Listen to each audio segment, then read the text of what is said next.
So hello everyone, welcome back to my new video. I hope आप सब बहुत अच्छे होंगे एंड आई होप मेरी वीडियोस आप लोगों को कहीं ना कहीं हेल्प कर रही होंगी। सो गाइस, जैसे कि आप सबको थंबनेल से पता चल चुका होगा कि आज हम बात करने वाले हैं कि अपनी शॉर्ट हैंड की स्पीड को कैसे हम लोग इंक्रीज़ कर सकते हैं। सो सबसे पहली बात, ये वीडियो उन सब बच्चों के लिए है जो शॉर्ट हैंड कर रहे हैं, चाहे वो बिगनर्स हों, चाहे वो अभी मतलब पिटमैन पे हो, केसी पे हो, प्रोग्रेसिव पे हो, लीगल पे हो, आप कुछ भी कर रहे हो, आप सबके लिए है ये वीडियो। अगर आपको स्पीड को इंक्रीज़ करने में कोई भी प्रॉब्लम आ रही है या आपको टिप्स चाहिए, so this video is for you guys. And हाँ, अगर आप लोग मेरे चैनल पे नए हो सो प्लीज़ वीडियो को एंड तक देखिएगा, बिकॉज मैं एंड तक आप लोगों को काफ़ी इन्फॉर्मेटिव चीज़ें बताती हूँ। सो प्लीज़ वीडियो को एंड तक देखिएगा, और अगर आपको वीडियो अच्छी लगे सो वीडियो को लाइक कीजिएगा, एंड अगर कहीं भी आपको वो चीज़ हेल्पफुल लगे so please subscribe my channel. So चलिए स्टार्ट करते हैं वीडियो आज की। तो सबसे पहले जैसे कि मुझे पता है कि आप सब लोग इस वक्त अलग अलग स्टेजेस पे होंगे। कोई बच्चा अभी पिटमैन कर रहा होगा, कोई अभी केसी पे होगा, किसी ने प्रोग्रेसिव स्टार्ट कर दी होगी। सो हम इस सब के बारे में बात करेंगे, सबके लिए बात करेंगे, बिगनर्स के लिए भी, जिन लोगों ने केसी स्टार्ट कर दिया उनके लिए भी, या फिर जिनकी स्पीड अटक चुकी है उनके लिए भी। So have some patience, okay. So सबसे पहले मैं उन बच्चों की बात करती हूँ जो बिल्कुल बिगनर हैं, जिन्होंने अभी शॉर्ट हैंड में कुछ भी नहीं सीखा है। सो गाइज, आप लोगों को अभी स्पीड पर ध्यान नहीं देना है। अभी तो आप लोगों को आपको पिटमैन करनी है, उसके बाद आप लोगों को स्पीड पर ध्यान देना है। अब पिटमैन में स्पीड पर अगर आपको ध्यान देना है तो वो आपको तब देना है जब आपके थोड़े लॉन्ग पैराग्राफ्स आने लगेंगे, तो भी आपको कोई इतना ज़्यादा ध्यान नहीं देना है। आपको क्या करना है, बस आपको ये कोशिश करनी है कि आप उस चीज़ को थोड़ा फास्ट बना सकें, ठीक है। बाकी आप पिटमैन करने के बाद जब केसी करेंगे तो आपकी स्पीड ऑलरेडी अपने आप ठीक हो जाएगी, ओके। सो अब उन बच्चों की बात करते हैं जो लोग पिटमैन से आ चुके हैं कैलाश चंद्र पर। अब उन्हें पता ही नहीं है कि केसी को करना कैसे है, बिकॉज बहुत से बच्चे ऐसे हैं जो ऑफलाइन कोचिंग नहीं कर रहे हैं, ऑनलाइन कर रहे हैं, खुद से कर रहे हैं। सो मैं आप लोगों को बता देती हूँ कि आपको करना क्या है। आपको केसी की PDF, कैलाश चंद्र, केसी मीन्स कैलाश चंद्र की PDF कहीं से भी मिल जाएंगी। आप सबसे पहले वॉल्यूम नंबर 1 को डाउनलोड कीजिए, डेली उसके 200 वर्ड्स कीजिए स्टार्टिंग में, देन 400, फिर जब आपको प्रैक्टिस अच्छी हो जाए तो आप उसकी डेली ट्रांसक्रिप्शंस फुल करिएगा, ठीक है। अब हम मेन टॉपिक पे आ जाते हैं कि स्पीड कैसे बढ़ानी है। सो जितने भी बच्चे अभी पिटमैन कंप्लीट करके केसी पर आए हैं वो लोग अभी 200 वर्ड्स से स्टार्ट करेंगे, ठीक है। उन लोगों की स्पीड तभी बढ़ेगी जब वो 200 वर्ड्स से स्टार्ट करेंगे। अगर वो डायरेक्ट फुल मैटर ले लेंगे ना, सो उन लोगों को कन्फ्यूजन भी होगा और एक हैक्टिक भी हो जाएगा। तो इसलिए पहले आप 200 वर्ड्स लीजिए, और उन 200 वर्ड्स की प्रैक्टिस आप इतनी अच्छे से कीजिए। अगर आप उसकी 4 to 5 टाइम्स प्रैक्टिस कर लोगे ना, सो आप ऑटोमेटिकली उसको आराम से 80 पर लिख पाओगे। 80 नहीं तो 70 पर तो लिख ही पाओगे, ओके। सो बिफोर रिकॉर्डिंग से लिखने से पहले, या अगर आप किसी टीचर से पढ़ते हैं उससे बुलवाने से पहले, आपको क्या करना है, अपनी प्रैक्टिस 4 से 5 बार कर लेनी है अच्छे से। वो प्रैक्टिस कैसे करनी है, पहले आपको अपना मैटर देखना है, ओके। पहले आपको ट्राई करना है खुद बनाने का वर्ड्स पढ़ने के बाद। जो आपको वर्ड्स नहीं आते हैं वो वर्ड्स आप सामने किसी की ट्रांसक्रिप्शन में या शॉर्ट हैंड भी लिखी हुई होती है उससे देखिए, उन्हें प्रैक्टिस कीजिए, ओके। सो सबसे पहला तो ये उन बच्चों के लिए हो गया जिन्होंने अभी केसी स्टार्ट किया। तो अभी वो 200 वर्ड्स से स्टार्ट करें, उनको 4 to 5 टाइम प्रैक्टिस करें, देन उसको रिकॉर्डिंग से लिखें या फिर अपने टीचर से डिक्टेट कराएं, ओके। इन 200 को करने के बाद आपका नेक्स्ट स्टेज जो है वो एटलीस्ट 10 to 15 डेज़ के बाद ही आना चाहिए, और वो भी तब जब आपकी एक्यूरेसी अच्छी हो। क्योंकि शॉर्ट हैंड में सिर्फ और सिर्फ स्पीड को इंक्रीज़ करना ही नहीं होता है, आप लोगों को अपनी एक्यूरेसी को साथ में बैलेंस करना है। ऐसा नहीं है कि आप 100 पर लिख रहे हो मगर आप उसको लिख ही नहीं रहे हो सही से, है ना। जब तक आप 100 पर लिख रहे हो और आपकी एक्यूरेसी 95+ नहीं है तो वो 100 पे लिखने का कोई फ़ायदा नहीं है ना। सो इसलिए आप 200 वर्ड्स एटलीस्ट 20 डेज़ तक करो मेरे कहने से तो, ओके। और अगर आपकी एक्यूरेसी अच्छी आने लगे, मान लीजिए आपके उन 200 वर्ड्स में अंडर 10 मिस्टेक्स आने लगे, सो आप लोग क्या करो, उसको 400 में चेंज कर दो। सो मैंने ये वीडियो भी डाल रखी है कि मिस्टेक्स को SSC कैसे काउंट करती है और हम लोगों को भी कैसे प्रैक्टिस करना चाहिए। अगर आप लोगों को ये जानना है सो आप लोग मेरे YouTube चैनल पर जाकर वीडियो को देख सकते हो, ओके। सो ये तो हुई फॉर बिगनर्स। आफ्टर 20 डेज़ आप लोग 200 से 400 वर्ड्स पे शिफ्ट कीजिएगा। उन 400 वर्ड्स को भी आप 4 to 5 टाइम प्रैक्टिस कीजिएगा, उसके बाद ही डिक्टेट कराइएगा। इससे क्या होता है, आप लोग स्पीड में लिखना सीखते हो। जितनी अच्छी प्रैक्टिस होगी आप उतना ही उसको स्पीड से लिख पाओगे। मान लीजिए अगर आपने उसे सिर्फ 1 या 2 बार प्रैक्टिस किया ना गाइस, सो आप उसे स्पीड में नहीं लिख पाओगे, because you are a beginner. Okay, ये जितनी भी मैं मतलब ये वाली जो टिप्स हैं ये बिगनर्स के लिए ही हैं। सो आप लोगों को अभी क्या करना है, ज़्यादा से ज़्यादा प्रैक्टिस करनी है, कम कम वर्ड्स लेके। जैसे मैंने बताया पहले 200 20 डेज़, देन आप 400 पर आ जाइएगा, और जब आपकी 400 में एक्यूरेसी आ जाए तब आप पूरे ट्रांसक्रिप्शन पर आ सकते हैं।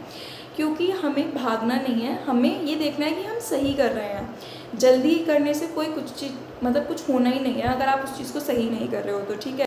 सो गाइज़, अब मैं आपको एक मास्टर टिप देने वाली हूँ जो उन बच्चों के लिए है जो 80 अच्छे से लिख रहा है, या फिर 90 अच्छे से लिख रहे हैं, 100 अच्छे से लिख रहे हैं। अब उन लोगों को अपनी स्पीड को इंक्रीज़ करना है, तो वो कैसे करना है। सो आपको क्या करना है, या फिर ये टिप उन बच्चों के काम की भी है जो अपनी स्पीड पर स्टक हो चुके हैं। सो उन्हें क्या करना है, अगर आपकी स्पीड कहीं स्टक हो गई है, सो आप जिस भी पैसेज को कर रहे हो, डेली आप लोग एक ट्रांसक्रिप्शन कर रहे हो, वर्ड्स कर रहे हो, उनको लेना है एंड उसकी प्रैक्टिस। मान लीजिए आप 400 तो नहीं, मगर आप मान लीजिए 1 ट्रांसक्रिप्शन डेली कर रहे हैं। सो आपको उसको टुकड़ों में प्रैक्टिस करना है। मीन्स ये नहीं है कि पूरा पैराग्राफ एक साथ प्रैक्टिस कर लिया, ऐसा नहीं करना है। आपको क्या करना है, पहले उसके 200 वर्ड्स को एटलीस्ट 3-4 बार प्रैक्टिस करना है, फिर उसके बाद के 200 वर्ड्स को 3-4 बार प्रैक्टिस करना है, एंड देन उसके बाद के 200, एंड देन उसके बाद के 200। ऐसे करके आपने 4 पार्ट्स में पूरे ट्रांसक्रिप्शन को डिवाइड कर लिया। ये इसको अलग अलग करने के बाद आपको क्या करना है, एक बार फुल ट्रांसक्रिप्शन 800 वर्ड्स की एक साथ प्रैक्टिस करनी है। उसके बाद आपको रिकॉर्डिंग से प्रैक्टिस करनी है, एंड देन आपको किसी टीचर से बुलवाना है या फिर एक्चुअल लिखना है वो जो आप टाइप करोगे। ओके, ये एक बहुत ही अच्छी टिप है। मेरी भी एक बार बीच में जब स्पीड स्टक हो गई थी तो मैं यही करती थी। जैसे मैं घर पे प्रैक्टिस करती थी तो क्या करती थी कि 200 वर्ड्स लेती थी कि हाँ बस पहले इनको अच्छे से कर लूँ, then I will go for another 200 words, फिर उसके बाद 200, फिर उसके बाद 200 वर्ड्स, उसके बाद फुल पैसेज की प्रैक्टिस। ये होता है एक्चुअल में प्रैक्टिस करने का तरीका, अगर आपको अपनी स्पीड को एक्चुअली में गेन करना है। ओके, आप इस स्ट्रेटजी को ट्राई कीजिए, और अगर आपके लिए हेल्पफुल हो तो प्लीज़ आकर कमेंट सेक्शन में ज़रूर बताइएगा। सो गाइस, अगर आप लोग ये सोच रहे हो ना कि मेरी फिटमेंट कंप्लीट हो चुकी है और मेरी फटाफट 80 की स्पीड या 100 की स्पीड आ जाए, so it is not possible. मतलब पॉसिबल तो है, आप 100 की स्पीड तो ले आओगे, लेकिन जो एक्यूरेसी है हमें उसको भी ध्यान रखना है। सो ये तो बात बिगनर्स के लिए भी है, और जो लोगों ने केसी कर रहे हैं या कंप्लीट कर लिया है उनके लिए भी है कि गाइस आप लोगों को अपनी एक्यूरेसी को बैलेंस करते हुए ही स्पीड को बढ़ाना है। जैसे कि मैंने बताया कि 200 से हम 400 पर तभी शिफ्ट होंगे जब 200 में हमारी अंडर 10 मिस्टेक्स आएंगी। ओके, देन 400 से हम 800 पर तब शिफ्ट होंगे जब हमारी उसमें अंडर 10 या अंडर 15 मिस्टेक्स आएंगी, and then we go for a full transcription. Okay, और उसके बाद क्या है, अब हम उन बच्चों की बात कर लेते हैं जो लोग केसी पर कुछ टाइम पहले आ चुके हैं, जो लोग अब कैलाश चंद की ट्रांसक्रिप्शंस कर रहे हैं। सो गाइस, आप लोगों के लिए भी मेन यही चीज़ है कि आप लोगों को भी प्रैक्टिस ज़्यादा करनी है। आप कुछ बच्चे ऐसे हैं जो प्रैक्टिस कर रहे हैं, स्पीड नहीं बढ़ रही है, 4 से 5 बार प्रैक्टिस कर रहे हैं तब भी स्पीड नहीं बढ़ रही है। सो आपको क्या करना है, आप लोगों को जैसे केसी में भी अपने उनके खुद के फ्रेजेस हैं, उनको प्रैक्टिस ज़्यादा करना है रेदर देन जो वर्ड्स नॉर्मली पैसेज में आते हैं उनको छोड़कर जो यूनिक वर्ड्स आपके ट्रांसक्रिप्शन में हैं उनको आप ज़्यादा प्रैक्टिस कीजिए। और मैं आपको अपना बताती हूँ मैं क्या करती थी, जब भी कोई भी ट्रांसक्रिप्शन करती थी आई हाईलाइट वर्ड्स जो मुझे डिफ़िकल्ट लगते थे, या मैं सोचती थी कि अगर मैं कभी किसी को रिवाइज़ करूँगी दोबारा, सो मैं वो वर्ड्स को ज़रूर रिवाइज़ करूँगी क्योंकि वो मेरे से एकदम नहीं बन रहे हैं। सो मैं उनको हाईलाइटर से हाईलाइट कर देती थी। सो आप लोग भी ये चीज़ कर सकते हैं, आप अपने वर्ड्स को डिफ़िकल्ट को हाईलाइट कीजिए, या फिर आप उन्हें एक अलग नोटबुक पर जो है लिख सकते हैं ताकि आप लोगों को रिवीजन करने में आसानी हो। ठीक है, सो जो भी बच्चे इस वक्त केसी कर रहे हैं आप लोगों को यही करना है, केसी के जितने भी फ्रेजेस हैं उनको अच्छे से एक जगह नोट डाउन कीजिए या हाईलाइट कीजिए, एंड उनकी प्रैक्टिस ज़्यादा से ज़्यादा कीजिए। और अगर आपकी स्पीड नहीं बढ़ रही है तो उसका मेन रीज़न तो यही है कि आपकी प्रैक्टिस में कमी है। ठीक है, अब उनकी बात कर लेते हैं जो केसी पर आ चुके हैं और वो लोग प्रोग्रेसिव भी लिख रहे हैं, लेकिन वो लोग 70 की स्पीड पर सब लिख लेते हैं, लेकिन अगर वो 80 या 90 चली जाती है तो वो उनसे नहीं लिखा जाता है। सो गाइज़ आपको क्या करना है, सबसे पहले तो यही कि आप लोगों को भी जितने भी डिफ़िकल्ट वर्ड्स हैं उनको मतलब अलग से नोट डाउन करके प्रैक्टिस करनी है, ठीक है। अब क्या होता है, जब हम केसी कर लेते हैं, हम उसके 4-5 वॉल्यूम कर लेते हैं, सो हम लोग क्या सोचते हैं कि अब हमको सारे वर्ड्स आ चुके हैं, सो हम इसको 80 पर लिख लेंगे। गाइस ज़रूरी नहीं है कि अगर एक बच्चा वॉल्यूम 2 या 3 पे 80 गेन कर ले तो आप भी उसको तभी गेन कर लो। ओके, सबका अपना अपना कैपेसिटी अलग होता है। सो प्लीज़ आप अपने हिसाब से शॉर्ट हैंड कीजिए, किसी और के हिसाब से नहीं कीजिए। अगर आपकी एक्यूरेसी 70 पे सही हो तभी 80 पर आइए, देन 100 पर आइए, 90 पे आइए। मतलब आपको अपनी एक्यूरेसी को साथ लेकर चलना है। ओके, अब उन बच्चों की बात कर लेते हैं जो इस तक बिल्कुल 100 की स्पीड पर आराम से लिख पा रहे हैं, उनको 120 पर कैसे आना है। सो मेरी स्पीड भी 120 है। मैं अपना बताती हूँ कि मैं 100 से 120 पर कैसे आई। 100 मैं नहीं लिखा, मैं डेली प्रैक्टिस करके लिखती थी, ठीक है। अब सबसे बड़ी बात तो ये है कि मैंने आज तक 120 कभी भी सीन नहीं लिखा है, क्योंकि सब बच्चे मुझसे पूछते हैं कि दीदी क्या आप सीन 120 लिखते हो। सो नहीं, आई ऑलवेज़ मतलब मैंने हमेशा से ही 120 को अनसीन ही लिखा है, ठीक है। सो जब आप लोग 100 पे इतनी अच्छी प्रैक्टिस कर लोगे ना, उसके बाद आपको शिफ्ट करना है 105 पे। ओके, आपको 100 के बाद स्पीड 10 नहीं बढ़ानी है, 100 के बाद आपको स्पीड 5 कर कर इंक्रीज़ करनी है। ओके, क्योंकि एकदम 100 से 110 आप नहीं लिख पाओगे, आपका कॉन्फिडेंस लो होगा। ओके, सो ये सब तो कुछ पॉइंट्स थे जो मैंने आप लोगों को कैटेगरी वाइज बता दिए। आप लोगों को जैसे जो बिगनर्स हैं उनके लिए, जो केसी पर हैं, जो प्रोग्रेसिव पर है। और हाँ, बहुत से बच्चे मुझसे पूछते हैं कि दी प्रोग्रेसिव क्या करनी चाहिए। सो इसके लिए भी एक अलग पूरी वीडियो आएगी वैसे तो डिटेल, लेकिन मैं आपको बता देती हूँ कि अगर आप प्रोग्रेसिव केसी के साथ साथ करते हो, सो आपको पता मतलब आपको क्या हेल्प होती है, वो ये होती है कि केसी पे जो मैटर्स होते हैं वो एक अलग पैटर्न के होते हैं, जो प्रोग्रेसिव में पैटर्न होते हैं वो एक अलग पैटर्न के होते हैं। एंड सेकेंडली उसके अंदर करंट अफेयर्स से रिलेटेड वर्ड्स आ जाते हैं। सो अगर आपके एग्ज़ाम में करंट अफेयर्स से रिलेटेड कोई पैसेज आता है, सो वो आपको बहुत हेल्पफुल रहता है। ओके, अब हम बात कर लेते हैं मेन टिप्स की, जो सबको फॉलो करनी चाहिए अगर आपको शॉर्ट हैंड अच्छी करनी है तो। और ये टिप उन सब बच्चों के लिए है जो एक्सरसाइज नंबर 1 पे भी हैं विपिटमैन की। ओके, सो सबसे पहली टिप यही है कि आप लोगों को प्रैक्टिस डेली करनी है। अगर आपको एक स्टेनोग्राफर बनना है, so guys consistency is the key. एक स्टेनोग्राफर की लाइफ में कंसिस्टेंसी की बहुत ज़्यादा अहमियत है गाइस। अगर आप एक कंसिस्टेंसी से अपनी शॉर्ट हैंड को सीखेंगे, सो आप लोगों को बहुत बेनिफिट होने वाला है। मैंने भी जब अपनी शॉर्ट हैंड सीखी थी, मैं अपनी कोचिंग की कम से कम छुट्टियाँ करती थी, और अगर मैं छुट्टी करती भी थी तो मैं अपने घर पर करती थी, ठीक है। अगर आप लोग भी अपने घर पर कर रहे हो तो उसको डेली करो, अपना एक शेड्यूल बनाओ कि आपको अपना शॉर्ट हैंड को डेली इतना टाइम देना ही देना है।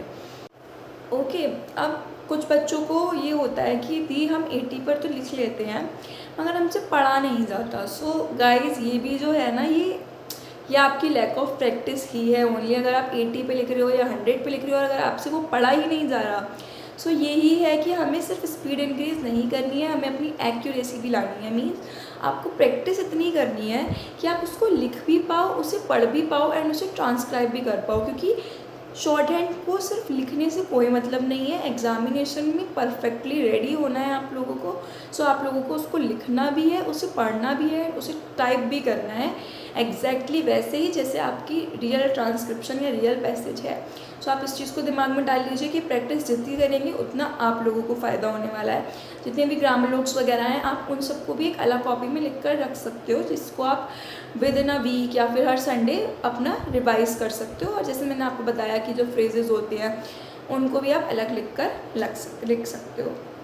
अब बात करते हैं उन बच्चों की जो लिटरली अपनी स्पीड पर स्टक हो चुके हैं, ठीक है। बहुत बच्चे मैंने अपनी कोचिंग में भी ऐसे देखे हैं जो लिटरली स्टक हो चुके हैं अपनी स्पीड पर, वो बहुत मेहनत कर रहे हैं, नहीं कर पा रहे। सो गाइज ये जो है, ये है लैक ऑफ कॉन्फिडेंस। एक्चुअली में लैक ऑफ कॉन्फिडेंस है कि आप लोग प्रैक्टिस कर रहे हो 4 से 5 बार। बच्चों ने मुझे दिखाया है कि दीदी हम तो ये देखो, आप हमारी कॉपी में देखो, हमने 4 से 5 बार प्रैक्टिस किया बट स्टिल हमारी स्पीड नहीं इंक्रीज़ हो रही। सो आपको क्या करना है, सबसे पहले आपको एडवांस फ्रेजोग्राफी सीखनी है। उसके लिए भी अलग से बुक्स मिल जाती हैं ऑनलाइन। ओके, PDF मिल जाएगी उसकी भी आप लोगों को। सो आप वो ट्राई कर सकते हो। बिकॉज ये क्या हो रहा है आपके साथ कि जब आप लिखते हो ना तो आप लोग वर्ड्स छोड़ रहे हो, इसलिए आप अपनी स्पीड, मतलब उन लोगों की स्पीड तो वो 80 है, बट जब वो 80 का मैटर लिखने के बाद टाइप करते हैं तो वो 800 में से सिर्फ 600 वर्ड्स की टाइप कर पाते हैं। सो इसका मतलब क्या है कि उनके वर्ड्स जो है वो बीच में छूट रहे हैं। सो उसके लिए उन्हें क्या करना है, फ्रेजोग्राफी को याद करना है, फ्रेजोग्राफी को रटना पड़ेगा एक्चुअली में। सो जितने भी बच्चों की स्पीड लिटरली स्टक हो गई है उनके लिए तो सिर्फ और सिर्फ यही ऑप्शन है कि वो लोग फ्रेजोग्राफी को ट्राई कर सकते हैं। लेकिन जो बच्चे ऐसे हैं जिनकी स्पीड अच्छी है, एक्यूरेसी भी अच्छी है, वो लोग अपनी डेली प्रैक्टिस करें।